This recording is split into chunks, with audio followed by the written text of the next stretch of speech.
They do have a timeout. Decide not to use it. Curry, way downtown. Bang! James on the drive. Anthony for three. Puts it in. Durant. You can't keep jumping that high, man. C'est fou. Bryant for the win. Hype édition spéciale LeBron James, quasiment 50 minutes à parler du King puisque c'est l'actualité, il vient de devenir le meilleur scoreur all-time et on va en parler avec une équipe élargie cette semaine et un homme qui est plutôt bien habillé puisqu'il porte un t-shirt Derby Ball pour célébrer l'histoire de LeBron James. Salut Angelo. Ça va? Comment tu vas? Moi je vais bien, un peu fatigué encore.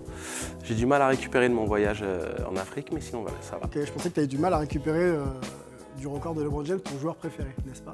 C'est un des joueurs que j'apprécie beaucoup, oui. On va en parler ensemble, un gros débat bien sûr. Quand on parle de LeBron James, on va se poser maintenant la question de savoir s'il est all-time ou pas. Et on va surtout accueillir pour ça un homme très fidèle à ce programme maintenant avec un t-shirt également Derby Ball, c'est Fred Weiss. Comment il va? Ça va très bien. Moi, c'est Sean Kemp.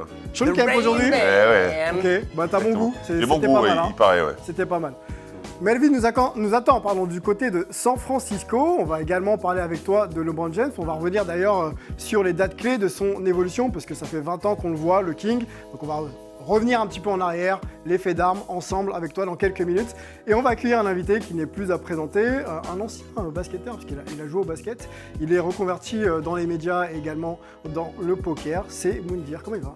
Bonjour à tous, merci, ça fait plaisir d'être là, je revois mes anciens élèves et ça fait plaisir. Comment ils vont? Ils ont bien grandi? Ils ont gravement manqué. Ils ont bien grandi, hein. Ils ont vachement évolué. Est-ce que tu es fier? Très fier, franchement très fier. Bon, je reviens d'Afrique aussi, parce que j'étais à Dakar le week-end dernier. D'accord, ça s'est bien passé. Exceptionnel. Bon, très bien. En parlant de ton actualité, sur un petit peu le temps, mais on aura le temps Oui. en fin d'émission. On va se concentrer sur LeBron James avec toi. Oui, D'ailleurs, je connais un petit peu. Ouais. quand tu connais un petit peu, Ouais. quand on parle de basket, on sait que tu aimes ça. Quelle est pour toi actuellement l'équipe la plus hype? Celle qui te fait rêver, qui te fait te lever la nuit, par exemple. Ça fait bien longtemps que j'ai décroché de la NBA parce Ouais. que j'aime plus le jeu qu'ils proposent. Ah. Mais l'équipe que j'aime bien, ou j'aime les équipes où la balle elle tourne, bien évidemment. J'aime bien Dallas, j'aime bien Chicago aussi. Voilà, c'est jeune. Warriors c'est toujours, peut-être aussi? Les Warriors aussi, plutôt Spectaculaire. sympathiques, spectaculaires. Mais j'aime bien en tout cas les outsiders. Moi, j'aime. J'aime Donc bien tu dois être content du retour sur le devant de l'affiche des Kings de Sacramento aussi. Absolument, dont un certain Tariq Abdul-Wahad à l'époque. Eh oui, premier français à avoir évolué en NBA, hein, drafté et évolué en NBA, ne l'oublions pas, ouais. Olivier Saint-Jean, de son ancien Absolument. prénom, devenu Tariq Abdul-Wahad. Avant de se lancer dans les grandes questions de cette émission, on va vous faire gagner un livre, LeBron James, l'élu, de Luca Mazzella. C'est aux éditions Mareuil Éditions. Voilà, pour gagner ce livre, hein, ça se passe sur les réseaux sociaux, Twitter et Instagram en simultané. Il va falloir répondre à cette question. Contre quelle équipe LeBron a marqué ses premiers points en carrière? Bien, j'aime bien ces On questions. vient de la citer. Exactement. Voilà, Alors, pour bien sûr, donner faut peut-être- pas vérifier sur Google. Alors. Non, il faut faire On a des fonctionner un trackers, petit peu, sur un le petit jeu. peu, un Alors, petit on peu a le des cerveau. trackers On a des et, trackers. Voilà. Vous répondez sur Twitter, Sur Google, t'es mort. répondez sur Twitter et Instagram et vous serez peut-être éligible et on vous donnera bien sûr les résultats la semaine prochaine. On se lance ensemble sans jingle, hein, c'est édition spéciale. Non, il n'y a pas de jingle. Ok. On se pose la question de Dire savoir. le jingle. Je pensais qu'il y avait du budget, mais ça fait plaisir, les mecs. Ça fait plaisir. Revenons sur les faits. LeBron James, meilleur marqueur all-time de la NBA, dépasse un certain Karim Abdul-Jabbar. On porte d'ailleurs des t-shirts à son effigie, on l'a dit, un Derby Ball. Vous voyez le carton s'afficher. LeBron James, 38 390 points. Karim Abdul-Jabbar donc passe deuxième, longtemps d'ailleurs premier, quasiment une vingtaine d'années, avec 38 387 points. Karl Malone, ensuite Kobe Bryant, le regretté, et Michael Jordan font partie donc de ce top 5. Première question à notre invité. Me dire, quand ce chiffre-là, 38 390 points, qu'est-ce que ça t'évoque sur 20 ans de carrière? C'est juste énorme, c'est pas anodin. C'est la récompense d'un fruit de travail, énormément de sacrifices. Quand on connaît le milieu professionnel, effectivement, et encore plus la NBA. Encore, on parle d'une élite, bien évidemment. D'abord, c'est inoubliable. Il marque l'esprit de la NBA tout entière. C'est vrai que moi, j'ai quand même un petit faible pour Lew Alcindor, alias Karim Abdul-Jabbar, parce qu'il y a une vraie histoire autour de Karim et que ça restera Karim Abdul-Jabbar avec son magnifique Skyhook. Oui. Et ouais, donc voilà. Donc après, effectivement, il y a cette nouvelle génération qui est plutôt sur la fin. Ouais. et qui marque les esprits. Tant mieux, c'est mérité. Karim était là pour le passage de témoin, vous le voyez sur les images. Karim Abdul-Jabbar. En plus, ils s'entendent super bien, apparemment. Ils se tapent des délires entre eux. Voilà, Non, peut-être. non, Non, pas du tout. Au contraire, c'est pas du tout. Karim Abdul-Jabbar Bon, l'a en tout dit, cas, déjà. il était là quand même pour célébrer le King. Et Karim Abdul-Jabbar, effectivement, ça met aussi un petit peu la lumière sur la performance que c'était que de marquer autant de points avec un skyhook, donc très très loin du panier. Hein. Exactement. Voilà, pour Moundir. Par contre, Fred, toi, tu as connu un petit peu Karim Abdul-Jabbar? Oui. Ok. Je ne l'ai pas connu personnellement. jouer, Enfin, pardon. oui, je l'ai vu jouer dans des films de Kung Fu, mais sinon. Ok. Juste un. Juste un d'ailleurs. Ouais. Juste un, ouais, qui était pas mal. Avec Chuck. Qui était pas mal. Le chiffre de LeBron James. C'est monstrueux, c'est incroyable, mais il y a plein de facteurs qui l'amènent à arriver là. Le premier, c'est qu'il a commencé à jouer en NBA, il avait 19 ans. Abdul-Jabbar a commencé, il avait 22. Donc déjà, il y a 3 ans de différence, donc ça change les choses. Ensuite, quand pour la première fois, Karim Abdul-Jabbar a battu ce record, c'était en 84, l'année de naissance de LeBron James. Donc je trouve que c'est hyper intéressant et drôle, cette petite anecdote. Après, la NBA a évolué, je rejoins un peu Moundir, c'est vrai que c'est peut-être plus simple de marquer des points maintenant, qu'il y a plus de possession maintenant, qu'on joue beaucoup plus sur l'attaque, et que Karim Abdul-Jabbar, c'était les 2 points qu'il mettait. Et LeBron, il a fait évoluer son jeu et maintenant il est capable de marquer, depuis quelques temps maintenant, beaucoup de paniers à 3 points aussi, ce qui facilite la tâche aussi pour augmenter le volume de points marqués. On rappelle aux plus jeunes, effectivement, que le poste 5 à l'époque était un poste réservé vraiment à jouer dans la peinture, dans la raquette. On recevait des ballons et puis on essayait de finir le plus proche du cercle possible. Donc c'est 2 points plus 1 avec la faute, bien sûr. Philosophie complètement opposée, en fait. On a diamétralement pris le Z à l'encontre du A qui était le jeu pratiqué par le passé. Cette métaphore, elle m'éclate. Le Z à l'encontre du A, ça, il n'y a que les Grecs pour dire des trucs Mais comme oui, ça. tu vois, Vraiment. on est philosophe. Non, c'est les beau. choses. Sur le record de LeBron James. Ouais. Et peut-être aussi sur la manière dont il le bat. On se rappelle, et on ne l'a pas dit d'ailleurs, que c'était contre OKC, dans une défaite contre OKC. Le record intervient dans le 3e quart-temps. Ouais. LeBron James fait un match jusque-là plein, il est présent, il défend, il attaque, il met ses points. Donc Il est dantesque, ouais. Il finit à 36. Il ne joue pas le dernier quart-temps et son équipe perd, alors que l'équipe est au coude à coude. Est-ce que ça rentre un peu dans le storytelling ou alors on occulte ça et on se dit il a 19-20 ans de carrière, il mérite peut-être son moment et qu'on lui laisse peut-être savourer, même si c'est en plein match NBA? Pour moi, c'est 2 choses différentes. Tu as le record et tu as la saison. C'est-à-dire que nous, en tant que consultants, en tant que journalistes ou autres, on doit faire notre devoir, notre travail sur 2 éléments différents. Donc quand on parle du record, on doit le mettre en avant, on doit lui donner ses fleurs, on doit n'être qu'élogieux et ne mentionner rien d'autre si on se concentre sur quoi le record se base, sur ce que ça représente et autres. Si après on fait l'analyse du match et on fait l'analyse des conséquences de son choix, d'être sur le côté et de ce que ça représente pour son équipe qui est en grand besoin d'un LeBron James dantesque tel qu'a pu l'être Kobe Bryant en mission en fin de carrière ou autre, ça c'est un autre débat qui je pense ne devrait pas vraiment être Moi, je trouve ça choquant. Je vais te relancer là-dessus. Moi, je trouve Les Lakers sur la course au playoff. Parce qu'il y a 2 choses, effectivement. Il y a la première chose, oui, c'est génial. Storytelling, t'arrêtes le match. Pour moi, là, tout est naturel. Ça, c'est déjà arrivé. Nowitzki l'avait fait. Même Kobe, quand il dépasse. Rien à ajouter par rapport à ça. Sauf qu'après, il est dans une franchise qui est en difficulté, qui a besoin de gagner des matchs pour essayer de rentrer en play-in. Ouais. Et il ne joue pas cette fin de... Là, je comprends pas. En fait, le storytelling, pour moi, il s'arrête. Nous dire ton avis là-dessus. C'est le 3 cartons de feu, tout va bien, il ne joue pas le dernier, son équipe perd. C'est à l'image de l'équipe. Et puis, à vrai dire, je ne suis pas assez surpris des histoires un peu folles aux États-Unis parce qu'on voit de tout. Et c'est pour ça que parfois, le côté NBA, on l'aime, on le déteste. Tu vois, moi, j'ai lâché beaucoup parce qu'effectivement, je prends plus de plaisir à regarder. Mais c'est vrai que quand on voit des trucs comme ça où le mec est en très grande forme et il peut porter l'équipe et que derrière, d'un seul coup, on ne sait pas pourquoi le mec a un rhume ou le coach a décidé de dire toi, tu as la chasse, tu restes sur le banc. Tu vois. Après, s'il y a la chasse, il vaut mieux qu'il reste sur le banc. Du coup. Il y a Imodium pour ça, je m'y connais. Mais pour le coup, non, je ne suis pas surpris. C'est les Américains, quoi. Pas choquant. C'est pas choquant. Il y a eu... Non, mais c'est pas choquant parce que c'est les Américains. Oui, mais voilà. Dans notre culture, ça paraît bizarre. C'est ça que je veux dire.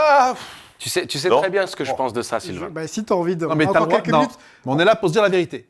Alors la vérité, on va essayer de la prendre aussi du côté de San Francisco, Oui, pardon, parce qu'on ouais. on a un homme qui vit en Oui. Californie On et salue. qui côtoie un peu le produit NBA. Choqué par l'attitude, en tout cas le fait que LeBron James finisse pas le match après avoir passé le record de Karim. Oui, il n'y a pas de. Enfin, je vois pas comment on peut pas être choqué, comme l'a dit Fred, comme l'a dit Angelo. Le record, c'est bien, c'est exceptionnel ce qu'il fait. Mais par contre, le but du basket, c'est pas de battre des records, c'est de gagner. Et si tu veux essayer d'aller chercher Michael Jordan, et peut-être que ce sera peut-être une discussion pour la fin de l'émission, tu dois aller gagner des titres. Et là, pour l'instant, les Lakers sont 13e. T'as pas le droit à l'erreur. Et tu te permets de pas jouer le dernier quart-temps, tu joues pas le match d'après, tu joues pas à San Francisco contre les Warriors, tu joues pas hier à Portland, tu vas sûrement pas jouer avant le All-Star Game. Moi, oui, ça me dérange. Et je pense qu'il est allé chercher le record avant le All-Star Game parce que la NBA a sûrement dû aussi pousser pour pouvoir lui donner beaucoup une éloge exceptionnelle à Salt Lake City ce week-end. Ça en dit peut-être long sur les futurs objectifs de LeBron. Hein. Peut-être que justement la quête du titre passe après maintenant son envie de s'inscrire un peu dans les chiffres et dans les livres d'histoire de la NBA. On va pas relancer ça. On observera d'ailleurs la suite de sa saison et de sa carrière. Je vous propose de se remettre par contre dans le contexte avec Romain Delbello qui vit à Los Angeles, journaliste français à Los Angeles, et qui a participé justement à l'événement et qui nous conte un petit peu comment la nouvelle a été accueillie du côté des États-Unis. Alors il était attendu évidemment ce record de LeBron James, et même s'il était attendu, justement il a été parfaitement préparé. Bon, ça s'est bien goupillé quand même parce que ça s'est fait à domicile, à la Crypto.com Arena. Du coup on avait convoqué plein de stars, dont Karim Abdul-Jabbar. Le passage de témoins avait été préparé et a été magnifique. Ça s'est fait à la fin du 3e quart-temps, donc vraiment on a pu faire une grande pause comme si le match n'existait plus pour célébrer le record de LeBron James. Donc c'est vrai que ça a été un grand moment, ce panier historique. Et puis on a pu noter aussi une conférence de presse assez marquante de LeBron James, qui est conscient de son record, mais qui est conscient de l'impact qu'il a sur le jeu. Parfois les joueurs ils vont un peu en humilité, en modestie on va dire.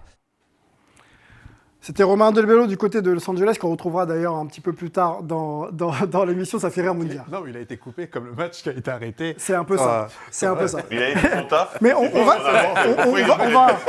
retrouver. On va le retrouver un petit peu plus tard dans l'émission. Merci de valoriser notre travail. Non, mais c'est très bien. Franchement, c'est top.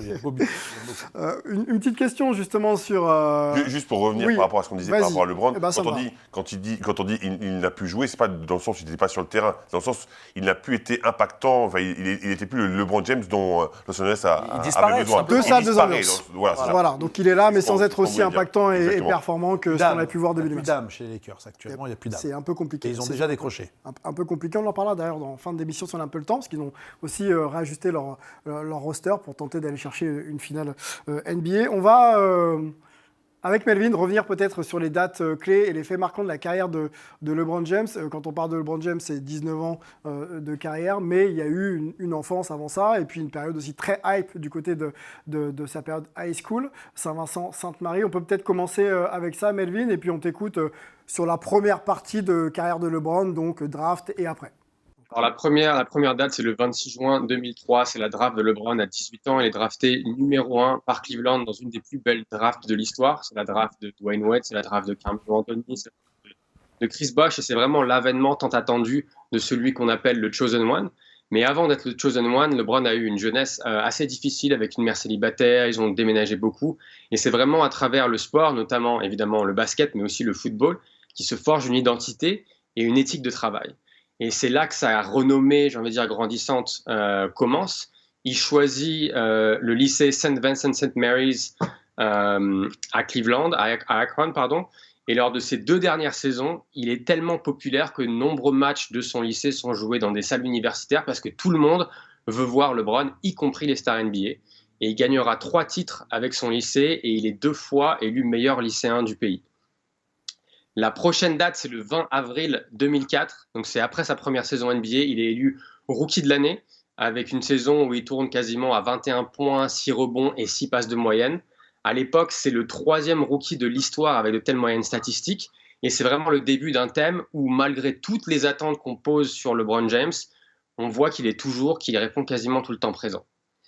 La troisième date, on saute un peu dans l'histoire, c'est le 14 juin 2017. Alors, c'est pas une date heureuse pour lui parce que c'est le jour où les Cavs se font sweeper en finale NBA par les Spurs de Tony Parker. Greg Popovich et le staff des Spurs le forcent vraiment à devenir un shooter, à prendre des tirs à 3 points, à prendre des tirs à mi-distance. Et c'est vraiment sa plus grosse faiblesse en début de sa carrière. Après, il faut quand même se rappeler que ce sont ses deuxièmes playoffs seulement. Il a 22 ans. Et pour aller en finale, il permet aux Cavs de battre Détroit. Alors, c'est Détroit de l'époque, Chauncey Billups, Rashid Wallace, Rip Hamilton. Et il met notamment un Game 5 complètement dingue où il marque 29 des 30 derniers points de son équipe pour aller gagner à Détroit et pour aller après en finale NBA. La prochaine date, c'est le 4 mai 2009 où il gagne son premier titre de MVP de la saison régulière. Il tourne à l'époque à 28 points, 7 rebonds, 7 passes et quasiment 2 interceptions par match. Il va en gagner un deuxième en 2010, mais le problème, c'est que les Cavs n'arrivent jamais à retourner en finale. Ils perdent contre le Magic en 2009, ils perdent contre les Celtics en 2008 et en 2010.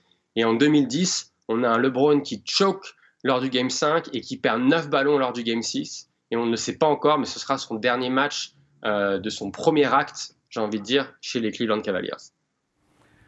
Puisque interviendra un événement dont on va parler ensemble, de Decision, donc LeBron James qui décide de ne plus rester un Cavs et d'aller du côté de Miami. Mais avant de parler de ce fait-là, revenons sur peut-être la première date, 2003, sa draft en juin, le 26 juin.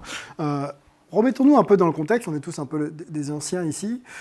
Michael Jordan sort de sa retraite et est encore un joueur dans les années 2000, 2001, 2002 et donc 2003. Est-ce que la hype de LeBron James, à ce moment-là, vous la sentiez venir ou pas, ou on était encore un peu focus sur les joueurs NBA en activité, et notamment Michael Jordan, même si on était proche de la fin de sa carrière? Oui, tu la sentais la hype. Moi, j'étais aux États-Unis à cette période-là. C'était d'ailleurs ma première année. J'y ai passé 6 ans et donc je débarque aux États-Unis l'année où LeBron est justement senior en high school. On est de la même génération, on est de la même année. Et tu sentais quand même, il y avait les matchs de LeBron sur ESPN. Tu avais une couverture médiatique où la grande presse américaine l'annonçait comme l'élu, comme l'héritier, le digne héritier de Michael Jordan. Okay. Une presse qui mettait en avant un lycéen, tout à fait, comme jamais un lycéen avait été mis en avant jusque-là. Voilà. En basket en tout cas. Exactement. C'est pour ça que, si tu veux, tu parles de Victor Wembanyama et de la hype autour de lui maintenant. C'est quelque chose qui n'avait jamais eu lieu depuis LeBron James. Ok. Donc c'est vraiment... voilà. Tu la sentais venir, Fred? Tu voyais, ouais. Tu la sentais venir, mais l'analogie avec Victor Wembanyama, elle est plutôt très bonne parce que effectivement, il y avait une hype incroyable autour de lui. C'était le nouveau Michael Jordan, mais ça, on était habitué, on l'avait déjà vécu. Chaque fois qu'il y avait un mec qui performait un petit peu. T'as eu Grant Hill, t'as eu Penny Hardaway. C'était un petit peu un gimmick habituel, mais c'est vrai que ce joueur avait quelque chose d'extraordinaire. Il signe directement un contrat avec Nike de 90 millions de dollars, je crois. Oui, c'est ça. Un énorme contrat avec Nike, et là tu te dis, il y a quelque chose. Ils ont quand même le flair chez Nike, ils font pas n'importe quoi. Enfin, je pense qu'on ira tous voir le film justement avec Michael Jordan et sa signature avec Nike. Mais je pense que le fait qu'il signe avec Nike, pour moi en tous les cas, qui était fan de Nike évidemment, je me suis dit, celui-là c'est peut-être le vrai successeur de Michael Jordan en termes de hype, pas au niveau du jeu, parce qu'on avait vu que c'était une bête humaine et que c'était pas dans le même style. Mais je pense que cette signature pour moi était quelque chose de très important. Ça m'a marqué, ouais, exactement. Vous dire, l'après Jordan, il y a eu beaucoup de successeurs. Beaucoup de noms sont sortis, Penny Hardaway, Grant Hill, etc. LeBron James était à l'époque annoncé comme un successeur de Michael Jordan. Est-ce que tu le voyais un petit peu comme ça, ou tu te disais, attendons de voir le gamin produire et on verra? Ce qui est intéressant, et comme le soulignait votre journaliste, oui, c'est que les grands noms, en tout cas les personnalités, les cycles de ces joueurs-là se suivent et ne se ressemblent pas. Quand on prend LeBron James, quand tu prends Allen Iverson, quand tu prends toutes ces grandes stars, ils ont pratiquement tous la même histoire. Ils viennent de familles extrêmement défavorisées, dans les quartiers où soit ils ont connu la cam et compagnie, et ils finissent milliardaires, millionnaires, alors parfois avec des destins tragiques, comme pratiquement 70% des joueurs NBA qui ont fini broc, mais des joueurs comme LeBron James, effectivement, c'est ce qu'on appelle l'American Dream, tu vois, et qu'il y a toujours un qui sort parmi les autres et qu'on voit comme l'héritier de Jordan. Moi, je me souviens d'un truc qui avait été très très drôle à l'époque. Je ne sais pas si vous vous souvenez d'un joueur qui s'appelait Harold Miner.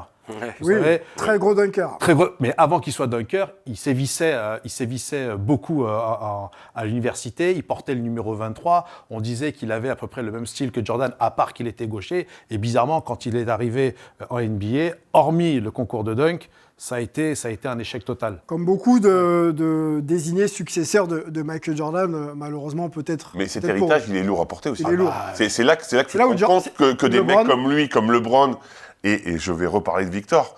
Victor, pour l'instant, il assume aussi ce statut et je trouve ça très très fort. Mais le challenge, ce sera de porter justement Exactement. son nom en NBA et sa Exactement. réputation en NBA. On revient avec toi, Melvin, sur une date importante dans l'histoire de la carrière de LeBron James, le 8 juillet 2010, donc The Decision. Qu'est-ce qui se passe quand on parle de cette date? Alors, The Decision, comme tu dis, c'est LeBron qui annonce qu'il quitte Cleveland et qui va signer à Miami pour rejoindre Dwayne Wade et Chris Bosh, en prononçant la phrase qui est maintenant célèbre, I'm taking my talents to South Beach. Alors, à l'époque, c'est vraiment une nouveauté. Et il a d'ailleurs été extrêmement critiqué pour cette sorte de mise en scène de cette décision, de sa décision d'où il allait jouer. Malgré, et ça on l'oublie souvent, c'est qu'il a réussi à récolter plusieurs millions de dollars en faisant ça, et il a reversé cette recette au Boys and Girls Club des États-Unis, qui est une organisation caritative. Mais bon, tout le monde oublie un peu ça et tout le monde se focus sur le fait qu'il part de Cleveland, le propriétaire de Cleveland, les fans de Cleveland sortent le vitriol. Et c'est vraiment c'est un peu la date qui marque le début de ce qu'on appelle le Player Empowerment Era. Et donc, c'est les stars qui décident de leur destin, comme on l'a vu avec Kevin Durant récemment. Donc, LeBron fait ses valises, va à Miami. Un an plus tard, le 11 juin 2011, il perd sa deuxième finale NBA. Je peux t'arrêter là ou pas, Melvin? Je vais t'arrêter là, je te redonne la main tout de suite parce que cette date est assez marquante, je pense, dans l'histoire de la carrière de LeBron James. Je voudrais qu'on se pose une question collégiale et avec toi, Moundir, pour commencer. Est-ce que c'est pas le premier gros accro dans l'histoire de la carrière de LeBron James? Puisque là, on parle de la legacy. Il avait déjà perdu une finale NBA. Il prend une décision de rejoindre une équipe avec qui il va former une super team, donc Dwayne Wade et Chris Bosh. Melo, on va le dire un peu, mais ça ne se passe pas forcément bien la première année. Est-ce que ce n'est pas le premier accro dans sa carrière? C'est assez délicat parce que moi j'aime bien faire la transparence quand on prend Jordan. Alors on cite effectivement Jordan. Jordan a été bon quand Scottie Pippen, bien sûr, Horace Grant ont commencé à élever leur niveau parce que à chaque fois ils allaient se cogner sur Détroit et ils se disaient même qu'à l'époque c'est comme si on allait chez le dentiste. C'est vrai On venait sans dents. Exactement, et que ça finissait en baston avec Bill Laimbeer et compagnie.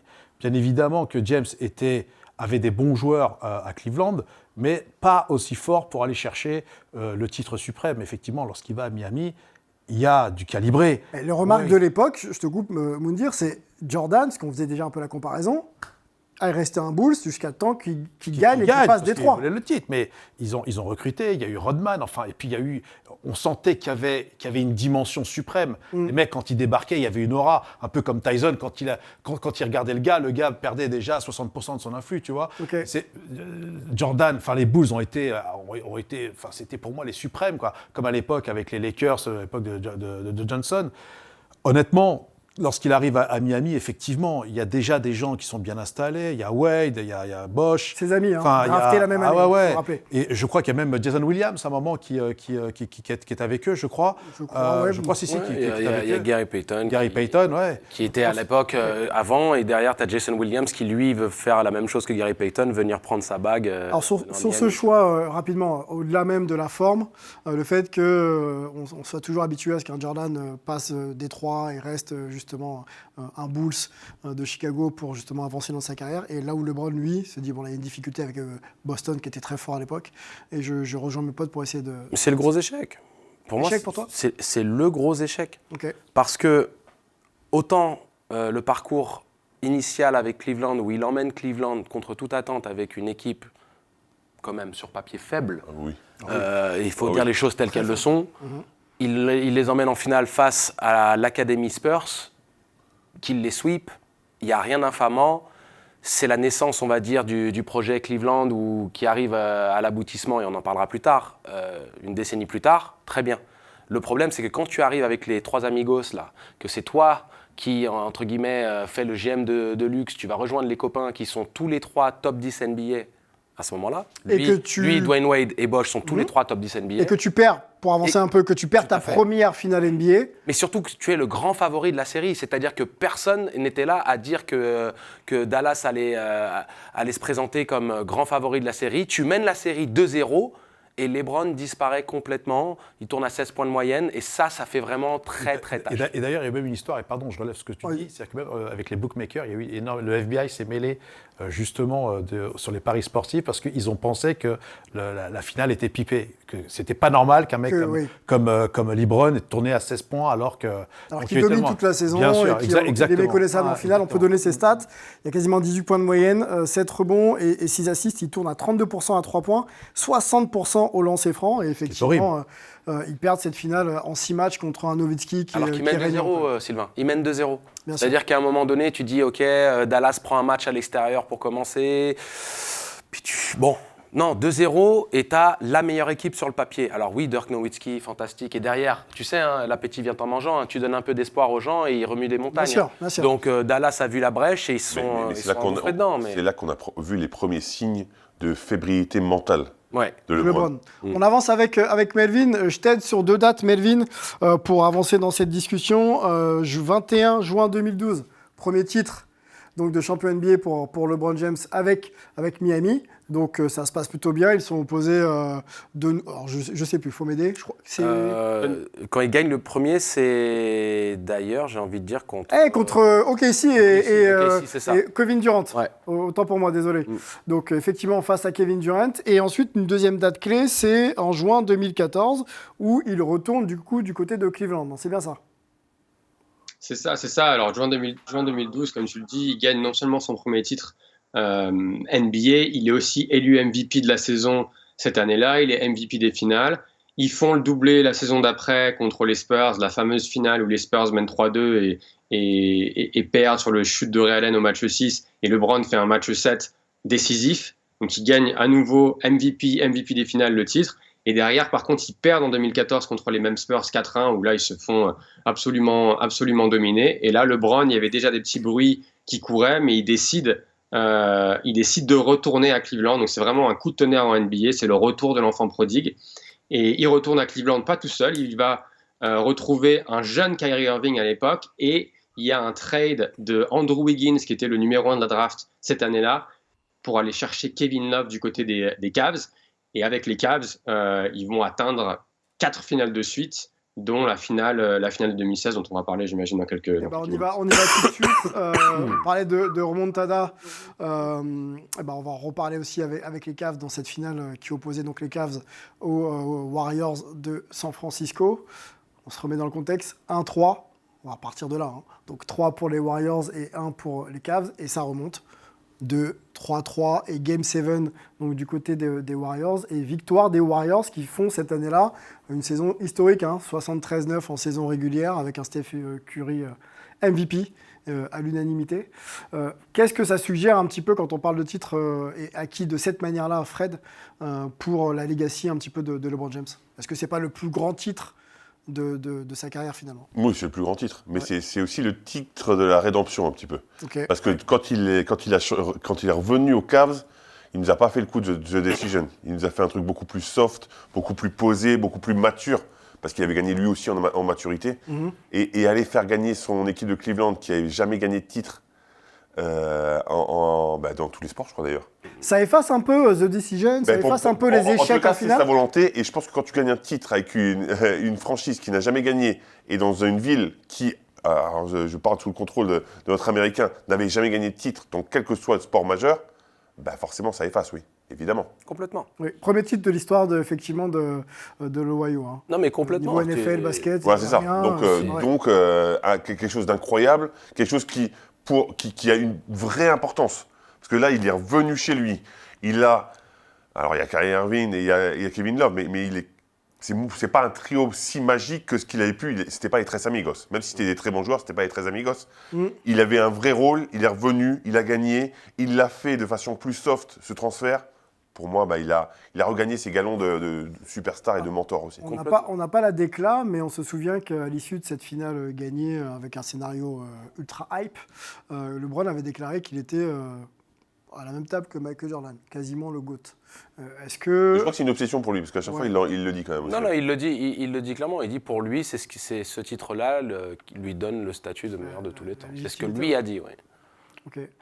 Au niveau du point, mais pas sur le reste. Est-ce que l'image de LeBron en 2016, avec ce titre gagné, le rehausse un petit peu justement dans cette course, un petit peu au meilleur joueur de l'histoire? Non, mais vraiment, d'abord, se comparer à Michael Jordan, On va essayer de le faire un peu tout à l'heure. Ça c'est va être compliqué. Ah, d'accord, ok. Ouais. D'accord. Mais juste sur l'image de LeBron qui avait déjà perdu des finales, qui avait changé un peu d'équipe avec... L'histoire d'un champion qui se cherche et qui arrive à ses fins, tout simplement. Ok. Melvin, on continue avec toi? La chronologie? Juste oui, avant de vas-y. continuer, sur les 3 derniers matchs, il faut rappeler que quand les Cavs sont menés 1-3, aucune équipe n'est revenue en finale NBA de ce déficit-là. Et il fait 3 matchs absolument incroyables. Au Game 5, il est à 41 points, 16 rebonds, 7 passes, 3 interceptions, 3 contre. Game 6, 41 points, 11 passes, 8 rebonds, 4 interceptions, 3 contre. Game 7, 27 points, 11 rebonds, 11 passes, 2 interceptions, 3 contre, dont The Block sur André Iguodala, qui est un peu son geste de signature. Et ça faisait 52 ans qu'une équipe de Cleveland n'avait pas gagné de titre. Donc assez incroyable. Et on ne dira pas dans quel état tu étais à ce moment-là parce que tu étais dans les tribunes. Et j'étais dans les tribunes. Non, mais il tourne quasiment en triple-double, à quelques décimales près sur toute la saison. Joueur ultra impactant et régnant pour obtenir ce titre majeur. La rédemption, comme a dit Fred, j'aime beaucoup ce mot. Pour moi, c'était vraiment... C'était une belle histoire. Et puis, c'est ce qui mérite. Tu sais, quand on est dans le positionnement, on refuse de donner à LeBron le titre de meilleur joueur de l'histoire. Souvent, on est considéré comme des nœuds ou autres, alors que je pense qu'on partage tous une admiration profonde et pour le joueur et pour l'homme. Le contraire serait impossible. C'est ça, en fait. Impossible de ne pas admirer LeBron. On va discuter de la personnalité de LeBron et justement son côté achievement ensemble. On va rester par contre sur une dernière date puisqu'il gagne quand même avec les Lakers. Donc il transite du côté des Lakers. On est dans un contexte un peu particulier, le 11 octobre 2020. Donc la saison a été annulée pour Covid et elle reprend dans la bulle d'Orlando. Et les équipes qualifiées, enfin en tout cas proches d'être qualifiées en play-off, sont invitées. Et un tournoi un petit peu particulier amène quand même à célébrer un champion, les Lakers de LeBron James. La valeur de ce titre pour vous, rapidement, c'est un titre banal ou on est dans des conditions un petit peu particulières et on peut quand même un peu remettre en question. Non, il n'y a pas de degré. Un titre est un titre, c'est un peu comme au poker, quand on a un bracelet WSOP ou une bague WSOP, quel que soit le titre est un titre, il faut aller le chercher. Il y a plusieurs équipes, il n'y a pas de Tout le monde est dans les mêmes conditions. Tout le monde est dans les mêmes conditions, voilà. Mais ça va même plus loin sur ce titre-là, parce qu'il y a quand même le décès de Kobe Bryant, il y a l'hommage à Kobe Bryant, je trouve que c'est encore plus, j'ai envie de dire. Le fait de porter le contexte et d'arriver quand même, malgré tout... C'est un titre comme un autre. Il n'y a pas d'astérix à lui donner. Avançons, on va discuter maintenant Legacy ce que tu veux. Et Jordan dans le débat de la semaine. On est là pour ça, c'est lui le boss.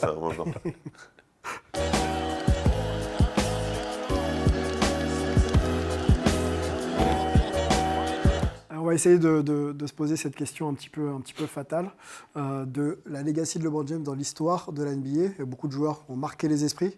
On a parlé de Karim Abdul-Jabbar, on a parlé de Michael Jordan, il y en a d'autres. On va peut-être centrer autour de ces deux profils. Bill Russell peut être dans la discussion quand même, 11 titres en 13 saisons. On se pose la question de savoir si LeBron est le plus grand joueur de l'histoire de la NBA et est-ce qu'il efface, clair et net, Michael Jordan un petit peu des discussions. Avant de se lancer là-dedans, je sais qu'il est très très chaud, Angelo, là-dessus. Angelo prend le lead. Alors, on va surtout... Le mec commence son argumentaire. Il y a du feu qui est arrivé. Le dragon. L'armure du dragon. On va réécouter Romain qui était du côté de Los Angeles et qui nous donne un petit peu le point de vue de la presse américaine sur cette question. Sur le débat, évidemment, il est revenu tout de suite, dès le lendemain, une fois qu'on a passé l'émotion dans les émissions de télé. Qui est le plus grand? Qui est le GOAT? Est-ce que du coup c'est LeBron James? Est-ce que c'est Michael Jordan? Est-ce que c'est Karim Abdul-Jabbar même? Et là, les avis sont un peu toujours les mêmes. Michael Jordan. Et encore en haut, en tout cas sur le côté, buteur, scoreur décisif. Autant LeBron James est reconnu pour sa capacité d'être un joueur complet, capable de marquer, évidemment, il a le record, de donner, de porter le jeu. Autant Michael Jordan a cette image de tueur absolu, de scoreur fatal. Et ça reste bien sûr dans les débats le point central des discussions. Ça fait partie du jeu évidemment. Mais enfin clairement on a vécu à Los Angeles et en Amérique parce que ça a été célébré alors qu'on était quand même dans la semaine du Super Bowl. On a célébré quand même un grand moment de sport américain grâce à LeBron James. Romain Delbolo du côté de Los Angeles. On va se poser maintenant cette question ensemble pour cadrer un petit peu les discussions et les débats. On se pose sur 4 critères. La longévité de carrière, titre individuel et collectif acquis par les deux joueurs. On peut aussi parler de domination un petit peu dans le jeu par rapport aux deux aires qui sont un petit peu différentes, mais je pense que la domination peut être quand même un critère intéressant. Et l'impact sur le jeu qu'ont pu avoir ces deux joueurs, mais impact, on va dire, au rayonnement international. Voilà, les gens portent beaucoup de maillots de LeBron ou est-ce que Jordan est encore un petit peu dans les esprits ? C'est large. C'est large. C'est les quatre. Quatre critères. Donc impact, longévité, titre individuel et collectif, et puis domination. Ok, le côté un petit peu... Donc 3 sur 4 pour On fait un tour de table déjà. Longévité. C'est pas difficile, ça. C'est pas très compliqué. LeBron, c'est le seul point que LeBron puisse obtenir. Ok, très bien. Melvin, j'imagine que tu valides ce point. Il s'est arrêté à quel âge, Jordan ? 40 Ouais, mais si tu veux, mais il a fait des pauses, Jordan, c'est un contexte particulier. Déjà, il est arrivé après, puisqu'il a fait 3 ans universitaires. Et un an au baseball. Et après, il y a eu les 2 retraites. Donc, regardez, c'est très simple. Voilà, les titres de champion, 6-4. On a les nombres de saisons 15-20, participation en playoff 13-15 et All-Star Game 14-19. Voilà. Donc en vert, c'est pour LeBron, en rouge, c'est pour Jordan. Il y a 5 ans en plus. Donc c'est juste mathématique. La longévité, elle est clairement du côté de LeBron, mathématiquement. Donc on avance sur ce point. Ouais. Ok. Non, point LeBron. Ok, titre individuel et collectif. Et c'est là en fait que ça devient très, très sour, comme on dit. Okay. Ça devient vite... Le gros canyon entre les deux là. Alors justement, regardons un petit peu le carton. MVP pour Jordan. On a aussi MVP des finales pour Jordan. On a un MVP du All-Star Game 3-3. On a un All-NBA Team 18 pour LeBron. Et on a meilleur scoreur 10 quand même pour non, mais même si tu veux parler des titres personnels... Oui. Il y a meilleur défenseur aussi. Michael Jordan. T'as Jordan qui en a 13 et t'as LeBron qui en a 2. Donc si tu veux, en fait, dans cette catégorie, on va dire, de comparaison, c'est même pas utile d'aller dans une vraie comparaison. Parce que, comme le disait Mounir, et je pense qu'on est tous d'accord là-dessus, il y a un écart abyssal dans ce qu'a accompli Jordan dans le temps qui a été le sien, en comparaison à ce qu'a fait LeBron. C'est-à-dire que tu parles de l'évaluation individuelle des joueurs. Jordan est numéro 1. La meilleure moyenne de points en carrière, c'est Jordan. La meilleure de points en finale NBA, c'est Jordan. Le nombre de distinctions individuelles, de très très loin, c'est Jordan. Et tu parles de la défense également, parce que tu parles des All-NBA. On n'a même pas parlé des All-NBA. Jordan, il en a 5 de plus que LeBron. Et il a un titre de meilleur défenseur de l'année que LeBron n'aura jamais et dont LeBron ne pourra jamais s'approcher. C'est-à-dire qu'il y a tellement de distinctions individuelles et un impact individuel supérieur quand il est question de Jordan en comparaison à LeBron, que la seule chose que LeBron puisse faire à l'heure actuelle, c'est de continuer à stocker les statistiques individuelles où ça va être le seul joueur de l'histoire avec presque bientôt, on imagine 40 000 points, 10 000 rebonds, 10 000 passes. Il vient quand même de stocker plus de 38 000 points. Et c'est pas suffisant, on est d'accord, Mounir, pour dire que LeBron peut s'inscrire un peu dans l'imaginaire collectif comme étant le meilleur joueur. Oui, dans l'imaginaire, mais tu utilises le mot-clé, l'imaginaire. C'est-à-dire que tu as tous les gens qui ont grandi, c'est la génération LeBron, qui eux ne connaissent pas Jordan. On va les écouter d'ailleurs, quelques jeunes. Je voudrais juste écouter Mounir sur cette réponse. Bien sûr que 38 000 points, ça restera une ligne sur son CV qui effectivement rentrera dans l'histoire et dans le Hall of Fame. Oui. Mais Jordan, même au-delà, au Yémen, on connaît Jordan. C'est-à-dire qu'il y a des gens qui braquaient pour ses chaussures. Enfin, c'est même niveau business. Enfin, Jordan, je crois que tous les gens se sont inscrits au basket en voyant Jordan, comme ceux qui ont vu Jean-Claude Van Damme faire de la boxe taille à l'époque. Je crois que c'est incomparable. C'est-à-dire, aujourd'hui, même Jordan, tu le vois au foot. Le mec a débarqué dans le foot, il sponsorise l'une des équipes de Paris Saint-Germain. Enfin, on a l'impression que Jordan n'a pas quitté le basket. Il est resté. Enfin, moi, j'ai grandi avec ça. Pour moi, ça reste une référence exceptionnelle. Quand on parle basket, on dit Jordan. On compare, quand on dit effectivement que LeBron reste un grand Hall of Famer, ouais, mais est-ce qu'il est plus fort que Jordan ? C'est-à-dire que même Jordan à la retraite reste encore champion, et sur tous les points. sur tous les points, dans le business, dans l'aura, dans ce qu'il apporte, dans ce qu'il a fait pour le basket. Enfin, c'est un joueur. Je dis souvent que les Intemporel. champions ne sont pas uniquement sur le terrain de basket. Ils dépassent le cadre de leur sport. Mais c'est un cadre de vie qui Moundir, qui est Fred, monstrueux. je ne sais pas si vous serez d'accord avec ça, mais tu as Je suis. Alors, je te le dis. Non, mais Moi, je ne suis pas sûr, je mets mon veto pour l'instant. Angelo, dès qu'il parle, oui. Moi, je suis pas sûr. tu as des athlètes qui Oui. ont la grâce. Oui. Voilà. Jordan, c'était la grâce. De la même manière que tu peux parler de Floyd Mayweather ou autre sur le bilan de boxeur ou autre, mais Mohamed Ali, c'était la grâce. C'est un bon exemple. Tu vois ce que je veux dire? Donc Mohamed Ali, c'est la grâce au niveau de la boxe. Michael Jordan, c'est la grâce au niveau du basket. Et pour moi, quelque part, ça symbolise ce débat qui devrait même pas en être un, en fait. Et c'est pas retirer les fleurs à LeBron. C'est-à-dire que quand tu parles de quelqu'un derrière Jordan, tu dis t'es numéro 2 et t'es celui qui s'en approche le plus. C'est déjà peut-être le plus grand compliment qu'on puisse donner à un autre athlète. Juste, on parle Oui. beaucoup des points, juste parce qu'on a parlé un peu de tout, on parle des points marqués sur l'ensemble de la carrière de LeBron. Oui. Et moi, pour moi, ce qui est le plus intéressant, c'est pas le nombre total de points, c'était moyenne. Parce que concrètement, plus tu joues et plus tu es performant, plus tu vas marquer mets de des points. points, bien D'accord? Sauf que qui a la meilleure moyenne? Elles sont là, elles Bah, s'affichent. c'est Jojo. Et de loin. Et de loin. Et de donc, loin, donc voilà toute la différence. en Ouais, fait, non, pour moi. en saison régulière, 30 et 27. Oui, Moundir. Et je trouve même qu'à l'époque du Jordan, le niveau était 100 fois plus élevé qu'aujourd'hui. Difficile de mettre des points. Ah, c'était quand tu te frappais les Knicks, quand Mais tu c'est frappais. surtout- tu marquais moins de points. Moins de donc, points, donc- mais ça- donc quand tu marquais 30 ça jouait points, sévère. la proportion était plus importante. Ça jouait tellement Ça, il y a sévère. plein de- Sur des scores à 88 de moyenne, Ouais, c'est ça. 91 de moyenne. Alors, on va justement aller dans les rues un petit peu Ah, de bah, ça fait Paris plaisir, un peu et de autour l'Afrique. et Allez, on y va écouter tout un de petit suite, peu les réactions des jeunes ou moins jeunes Français, justement, à la question Jordan ou LeBron. On y va. Le GOAT, c'est Michael Jordan. Je pense que personne n'en doute. Enfin, même s'il y a quelques débats, mais bon, je vois pas pourquoi il y a débat parce que, enfin, en termes de titres, ils sont presque équivalents. Même si Michael Jordan et LeBron, ils ont des titres, ils ont le même nombre de titres, sauf qu'ils ont certains titres qui diffèrent. Mais pour moi, le GOAT, c'est quand même Michael Jordan. Bah, c'est plus fort de gagner plusieurs titres sur une franchise parce que ça peut permettre à un joueur de faire des records que personne ne peut faire. Jordan, j'ai beaucoup de respect pour Jordan et puis il n'y aurait pas eu de LeBron sans Jordan, ça c'est certain, parce que forcément c'était son idole à lui, donc et voilà, il n'y aurait pas eu de LeBron sans Jordan, mais voilà, Jordan c'était une autre époque. Alors certes c'est le premier qui a vraiment mis le basket sur le devant de la scène, qui a un petit peu remis du crédit sur la NBA, qui était une ligue un petit peu mafieuse, etc. On n'était pas avec un peu, voilà, qui a remis un peu de crédit sur la ligue et sur le basket. C'est lui qui a fait découvrir le basket au monde entier, mais pour moi c'est LeBron. Avec du recul, on peut penser qu'à LeBron James. Ça fait 20 ans qu'il est à son prime. Il est encore meilleur là que ses saisons MVP à Miami ou à Cleveland. Il est exceptionnel. Si on parle pas actuellement, si on parle dans l'histoire du basket, quand on parle de basket, on parle de Jordan en fait. C'est une personne emblématique dans ce sport. C'est un sportif, même si c'est pas que dans ce sport-là, dans le sport en général, quand on parle de sport, on pense à Michael Jordan.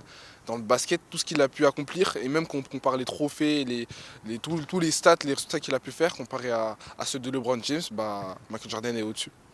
Voilà, l'avis de jeunes fans. La jeunesse La parisienne jeunesse, est ouais. éduquée. Et oui, elle est éduquée, elle va clairement du côté de Jordan quand même. Il y a une petite dissidence autour de LeBron James, mais elle est bizarre. Est-ce compréhensible, que ça vous surprend un peu que les jeunes, moins de 20 ans peut-être, là, ou autour de 20 ans, se disent « Non, c'est Jordan le GOAT ». Ce qui est la grenadine pour l'eau, Jordan l'est pour le poker. C'est inévitable. C'est-à-dire que c'est les gens qui jouent pas au basket mettent du Jordan. Jordan a fait rêver. Ouais, qui est-ce qui porte des LeBron?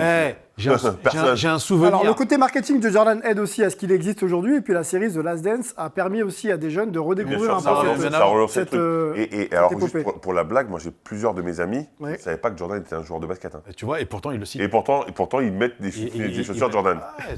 Non mais c'est... J'ai un peu honte de mes amis, je préfère vous le dire tout de suite. C'est vrai Je les renie tout de suite. Honnêtement, Sylvain, j'ai absolument aucun problème à ce que la nouvelle génération clame haut et fort que LeBron James soit le meilleur. J'ai aucun problème avec ça parce que tu peux pas t'attendre à ce que tout le monde soit aussi passionné que nous, que tout le monde ait, on va dire, le même track record, tu sais, le même heure de visionnage que nous, des matchs et autres. Donc j'ai pas de problème avec des gens qui sont pas Après, l'accès à supposés l'information aujourd'hui est peut-être un peu plus large. Et puis, tu vois, il y a les réseaux sociaux, ça peut tourner dans un bon sens parce que peut-être aussi que le glamour de Jordan est aussi embelli par le fait qu'on n'ait pas eu accès à tout, peut-être ces excès de l'époque où il était parieur dans la vie de la night, les trucs comme ça, pas de souci. Mais on parle vraiment purement et simplement de basket, et qu'à un moment donné, pour ceux qui au moins font l'effort de s'éduquer et d'avoir ce Basket devoir et de aura mémoire... aussi, hein, l'aura aussi des deux, il n'y a pas match sur les deux. Hein. Mais juste en parlant Oui. d'aura, je ne sais pas si vous avez entendu ce basketteur, alors je ne me rappelle plus son nom, mais qui a vécu un peu les deux ères, tu vois. Et le mec disait, Michael Jordan était craint, LeBron est respecté. Oui. Et c'est pas pareil. Non, mais bien évidemment. C'est l'argument de Charles Barkley aussi, hein, pour classer LeBron James un peu plus bas dans son classement. Et moi aussi, le truc sur lequel on ne donne pas assez de crédit, c'est que tu as des joueurs qui ont joué avec et contre les deux. Et pour tous les mecs, la majorité d'entre eux d'ailleurs placent Kobe au-dessus de LeBron, déjà. Continuons avec nos micro-trottoirs du côté... J'aime beaucoup cette rubrique. Hein. Voilà, Ouais. du côté français, je crois qu'on a un deuxième sonore à vous montrer, et puis on discute ensemble. LeBron James, c'est une grande figure emblématique du basket. Il a réussi à dépasser le record de meilleur scoreur de la NBA actuellement. Quand on parle de basket, on parle d'NBA, on parle de LeBron James parce que c'est l'un des plus grands joueurs de l'histoire. Et le record qu'il a fait récemment, là, confirme encore cela. À son âge, de faire ça, c'est quand même incroyable. Il n'y a pas beaucoup de personnes qui l'ont fait, à part quelques joueurs, Carmelo Anthony ou encore Vince Carter. Il n'y a pas beaucoup de joueurs qui peuvent faire sa prestation à plus de 38 ans là, actuellement. Donc ce joueur, il est plutôt fort. Ouais. LeBron James, même quelqu'un qui fait pas de basket, pour moi, il connaît, c'est sûr. Mais c'est vrai que c'est un grand joueur pour son âge, tout ce qu'il fait, c'est vraiment incroyable. C'est mon idole. J'ai grandi, alors moi j'ai une vingtaine d'années, donc moi j'ai grandi avec LeBron James. Les premières fois où j'ai joué au basket, la star en NBA c'était LeBron James. Forcément, c'était l'époque où il était à Cleveland, ou s'il était encore jeune, mais c'était déjà le monstre. Enfin, il était déjà à peu près à ce pro MVP, etc. Moi, j'avais 5-6 ans. LeBron James, c'était déjà mon idole. Je regardais ses highlights parce que forcément, on n'avait pas trop accès au match. C'était avant Bean, donc je regardais tous ses highlights. J'avais envie de refaire tous ses moves, etc. Donc pour moi, LeBron, ça représente tout. Je suis depuis 15 ans maintenant, donc je connais tout sur LeBron. C'est mon idole, quoi. Voilà, le micro-trottoir complet des jeunes Parisiens. Donc voilà, il y a quand même une Juste, connaissance autour de on LeBron. est ravis de voir des fans de basket comme ce jeune homme, qui se trompe parce qu'il a tort, mais on est ravis qu'il y en ait encore des comme ça, hein, par contre. Ouais. On enchaîne avec micro-trottoir, par contre. Côté US, là. On va se mettre un peu dans la communauté un petit peu américaine. Melvin, elle allait justement poser les questions dans les rues de San Francisco. Le South Central, non, c'est Jordan ou LeBron pour les Californiens. Écoute. Now that LeBron has beaten the scoring record, do you think that makes him the greatest of all time or not? Oh, of course not. Why? Oh, for me, Michael Jordan, the kind of defense that people played against him, will always be the greatest of all time unless somebody really beats the 6 championships. What he did against Boston, what he did against LA and the Pistons, I don't think LeBron has matched that kind of body of work in the playoffs. So, yeah, as a basketball player, I think Jordan, even Kobe, have all gone through much better trials in the playoffs. Yeah. Okay, that's totally fair. Last question. You're obviously a Warriors fan. Can you still enjoy LeBron's greatness, even though there's such a rivalry between him and the Warriors?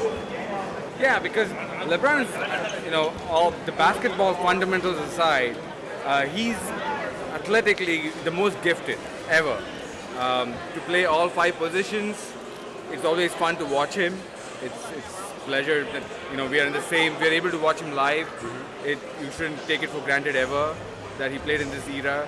So all of that, and his body of work also speaks for itself. What he did in Cleveland, what he did in Miami, and then coming to the Lakers. Absolutely, but I think what he's done off the court is also phenomenal, and I think she can tell more about that. Yeah. I don't know, I'm not much on social media anymore, but when I was, just watching his posts and watching his political activism, as well as just his humanitarian efforts and being nice to people around him, just on the court, off the court, just being a nice human being, I think that speaks volumes more than being an athlete.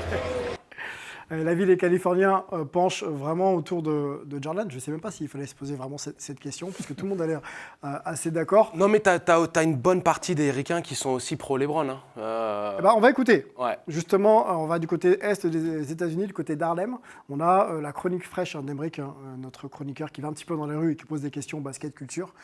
Il a été posé la question justement aux New Yorkers. On l'écoute et puis on en discute ensemble. Bonjour tout le monde, bienvenue dans la chronique fraîche. Ça y est, LeBron l'a fait, il est passé all-time sur la liste du scoring en NBA. Alors je suis allé demander à New York, la mecque du basketball, aux gens ce qu'ils en pensent. When it comes to the boom bap, nothing less or more, keeping it raw. Fuck rhymes, I write prescriptions. My opinion's a fact when I prove that. When it comes to the boom bap, nothing less or more, keeping it raw. Fuck rhymes, I write prescriptions. My opinion's a fact when I prove that. Allez, direction la salle de sport. Là-bas, les anciens, c'est comme au barbershop, ça passe son temps à débattre et à comparer les époques. On y va.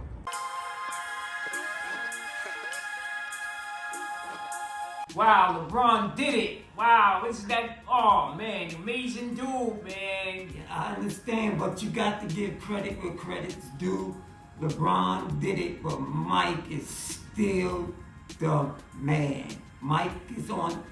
LeBron's on the business side That's of true, it, that's but true. But right he now did we it. talking Give about credit where LeBron. credit's due. Yeah, that's true. Right now we talking about LeBron, who is the #1 scorer in the NBA. He broke Kareem's record 20 years. That record stood for 20 years. Look at Ivan Iverson. If he was still playing, I think he would have been up there or maybe surpassed LeBron. You know, you my older brother. You crazy, Hey. man. Go ahead, do Hey. that. He don't, what? Hip hop, hooray! Ho! What are you Hey. talking about? What is he Ho. talking about? LeBron is the man. What are you talking about? Hooray! But can we compare the eras? Let's Can we, look at- can we compare the eras? let's Like look at Iron it. Mike Tyson and Muhammad Ali, you know, in the 90s, did they compare those two guys? But there was, I don't know, even if you look at Mike, for example, Mike Tyson, let me just try to change this set for a minute. Mike Tyson back in 90 was knocking everything out. But I don't know if there was a comparison to him and Muhammad Ali. I would put those in two different categories. Mike couldn't touch Muhammad Ali. Again with Mike. And see, Hip hop, hooray! No, Michael Jordan. We Hey. can't compare Michael Jordan. We can't compare Yeah. Michael Jordan and LeBron. No. 20 years, No. that's a hell of a career for LeBron. But Michael did in 13 years, 2 3-peats. Yeah. Yes, Come on, he man. did. Mike did it in 13 years. Okay, that's fine. LeBron did it in 20. And he changed the game. And he changed the game. The That's culture, fine. the shoes. However, yes, as far as commercially, yes, And yes, all the yes. moves. He was a heavy businessman. The brother got credit with However, credit that's is right. due. I give that to you. However, But LeBron took nobodies to the championship. Do you know that it's about championships, going to the championship? Players have played in the league for many years and never got there, never played in the postseason, never. LeBron took nobodies 6 different times. He might have lost. Yes, he did. Mike won. Yes, he did. But LeBron took nobodies. The guys on LeBron's team would have been on the bench on other teams. You talking about D-Wade? No, I'm talking about LeBron. and No, James. but the Yeah. teammates. I mean, But come on, but that's LeBron. before. Yeah, I know, but That yeah, was we got to before. give him credit where credit's due. But Mike Jordan was it. He was just different. it. It was different. He just was Oh, no different. question. I agree with that. But financially, business-wise, But all the game, just the realms of game. the game. Like defensive player of the year, 36, Yes, 37 he points was the whole average, package. He with was the the whole handshake, package. He with was the the whole with the package. He was a Pistons. monster. He was a monster, and the killer instincts. yes. Can you imagine how legends of people worship Kobe, and it's just a copy of Michael? So imagine Yes. Michael is crazy. I mean, he's LeBron the, is crazy too, but it's a different crazy. Michael Right. is the goat of crazy people. Okay, Mike. It's a never-ending debate. It's never-ending debate. We will go on with this for Forever. the longest. But And I still Mohammed say and Mike- LeBron is the GOAT. Voilà, on Attends, était du côté de. un Oui. instant. C'est lui et moi dans quelques années. Moi, je dirais quelques mois, peut-être. Ouais, bah déjà, donc on va voir, c'est nous, c'était nous. On est déjà Bon, grisonnant. ouais, c'est En ça. tout cas, l'avis des New-Yorkais, là, c'était pas forcément LeBron ou Jordan. Mais il avait l'air d'être très d'accord avec Emric, hein, donc un peu c'est plus ça qui est engagé. particulier. On va essayer de conclure, nous, ensemble. Il n'y avait pas forcément débat, mais on va peut-être se reposer la question une dernière fois, comme ça on avance. On n'en parlera peut-être plus. Nous dire Jordan, c'est tout, pas de LeBron. Ah ouais, Jordan sur la pyramide de Ponzi et ensuite Et ensuite le reste. il y a tous ses héritiers. D'accord. Angelo, pour conclure. Jordan, bon, ok. Merci. Salut. Je te fais pas l'affront de te reposer la question. J'ai compris. Jordan for life. Mais oui, mon loulou. Jordan for life. Bon, bah, ce sera la conclusion de cette émission. On va peut-être poser une question à Moundir, qui était notre invité aujourd'hui. Quelle est l'actu de Moundir? On sait que tu es proche du poker. Ouais. Oui. Vous me retrouvez sur RMC tous les dimanches de minuit à 1h du matin, le RMC Poker Show. Avec le confrère avec Daniel Riolo, bien évidemment, ambassadeur Winamax, et bientôt à la télé avec des projets plutôt intéressants. Eh ben, on va suivre ça. On te remercie d'avoir été moi qui vous hype remercie, franchement, avec nous. C'était un grand pour une plaisir de première, t'avoir. j'ai perdu les os, mais ça m'a fait plaisir. Tu reviens quand tu veux. On va remercier notre Américain Melvin pour sa science et sa connaissance du basket. Fred Weiss et Angelo étaient au programme de Hype. On va remontrer le livre et le jeu concours, l'équipe contre lequel LeBron James a scoré ses premiers points en NBA. Les t-shirts Derby Ball à retrouver sur leur site internet. Est-ce qu'on peut présenter le stagiaire? On peut présenter le Viens ici, stagiaire. mon loulou, Allez, viens. Vite. C'est ton moment. Voilà, c'est Il n'a pas de micro, donc il va falloir. Edgar. Et t'es en stage ici? Ouais. Pour faire quoi plus tard? Journaliste sportif. Voilà, t'as un petit message à faire passer? Allez Paris. Voilà. On fait une émission de basket NBA. Allez Paris, effectivement. On est à Paris, peut-être un futur journaliste qui sera à ma place dans quelques temps. On va remercier la régie et Lucien qui a monté cette émission. Et puis Sport en France qui nous donne l'opportunité d'être là chaque semaine. On se retrouve la semaine prochaine pour plus de Hype NBA. Ciao. Papa.